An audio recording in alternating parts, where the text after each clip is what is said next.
Жүректегі мұз 49-50. Нұх, Самет, сен істедің ба?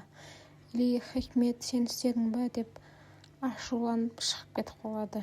Сумру үйде отыра алмай Нұхқа хабарласып, мен сенің қасыңа барамын деп звондайды. Сол жерге барып келіп таксиннің машинасын көреді. Барлығы жан-жақтан іздеп кетеді. Сол кезде таксинді шынымен де оқ тиген сол жерден тауып алады. Солай скорый шақырып алып кетеді. Ал Ниһаят ханым болса Эсманы алып Сумрумен кездесуге келеді. Сол жерде отырып олар Эсманың ішіндегі баласын алдырамыз деп ойлайды. Бірақ ауруханаға барған кезде Эсманы тексереді, бірақ баланы алдыруға болмайды деп айтады. Таксин жазылып тағы Саметтің үйіне келеді. Қаншама күн өтіп кетті, үйді енді босатыңдар деп айтып жатқанда Саметтің жүрегі ұстап тағы да ауруханаға скорый шақырып алып кетеді. Сол кезде Таксинға звонок келеді. Үйінен звондаған болады. Сразу ол жерден шығып кетіп үйіне барады. Үйіне полиция келіп, жан-жақтан тінтіп, итпен иіскетіп іздеп жатады. Сумру мен Таксин қорқып абыржып тұр. Мына жерді қазыңдар деп бұйырады. Сол жерді қазғанмен де ештеңе таппайды. Солай Таксин мырза, кешіріңіз, уақытыңызды алдық деп кетіп қалады. Дәрігер шығып Джиханға Самет мырзаны Анкараға апару керек деп айтады. Джихан не керек, барлығын жасаймыз дейді. Нұх Мелек пен Джиханның сөйлескенін естіп, оны Таксин мен Сумруға айтып отырады. Мелек пен Нұх екеуі сөзге келіп қалады.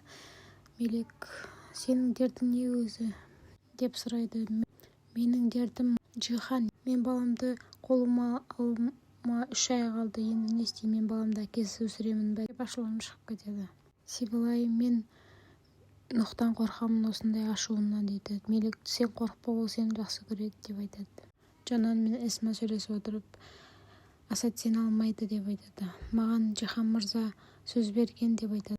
Асад Нұхты кездесуге шақырады. Асад, біз бір-бірімізбен бауырымыз ғой. Сен, мен, Харика, Мелек, біз бір анадан тудық қой дейді. Екеуі сол жерде татуласады, бірақ Нұх Асадқа сенбейді. Айтқан сөздерін диктофонға жазып алған болады. Қонақ үйде отырған кезде Джиханның көзінше Асад басқаша сөйлеп, Нұх сол кезде басып алған дауысын көрсетеді. Асад пен Эсманың некесін үйінде қидырады. Асад амалсыздан келіседі, Джихан оны үйленесін деп мәжбүрлейді. Ниһаят пен Джихан екеуі куәгер болады. Джихан романтикалық кеш ұйымдастырып, Мелек шақырады, бірақ Мелек білмейді. Сол кезде Мелек келіп таңғы. Солай екеуі біздің қызымыз болады, жоқ біздің ұлымыз болады деп әңгіме қылып тұрады. Джихан Мелекке сақиналған екен.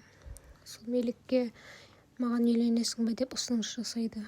Мелек қуана кетіп, иә деп жауап береді. Мен сені жақсы көремін дейді. Шансаландар таңғы астарын ішіп отқан кезде Хикмет, бұл үйде қызметші қалмады. Барлығы шансаландар әйел қылып алды. Тағы кім қалды дейді. Осылай барлығы бір столда отқан кезде Таксин мен Нұх бірге кіріп келеді. Бұл жерді босатыңдар деп үйден барлық заттарын жинап шығып кетеді. Ал Сумру болса осы үйге келіп тұрады. Сибилай мен Джихан кездесіп отқан жерінен Нұх өтіп бара жатып көреді, сол қасына келіп, сен не істеп отырсың? Солай Сибилайды алып кетпекші болғанда Сибилай шықпай қояды. Сол столдың үстінде тұрған ыдысты қолымен итеріп жіберіп, ашуымен Сибилайдың үстіне тиіп кетеді. Джихан мен Нұх бір-бірін сол жерде ұра кетеді.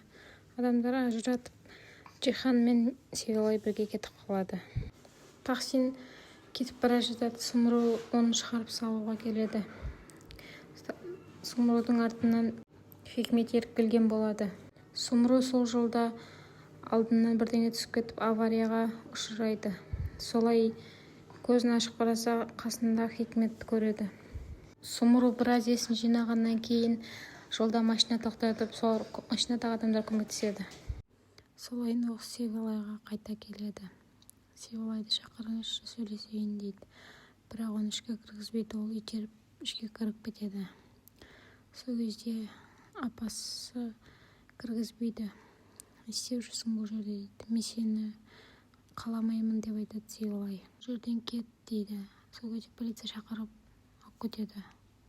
Нох Сумрудун авария болгон жерине келип, сол жерде жанармай бекетинен Сумрудун авария болгон жерин камерамен көрөт. Ал Хикмет болсо Хариканы өзү менен бирге алып кетүү үчүн жанагы туруп жаткан үйүнө келет.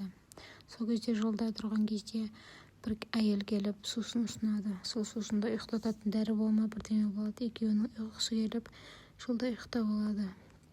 Көзүн ачкан кезде экөөү де машина бузулатын жерде турган болот. Машина кулптаулы экөө машина бузулуп атканын көрүп шошуп кетет, айгайлай баштайт. Сол кезде Нох келип Хикметке кабарлашат. Не болду? Коркуп атсыңбы дейт. Сен истедиң ба? Бизди босат бул жерден. Сен менин анамды өлтүрмөкчү болдуң ғой дейт.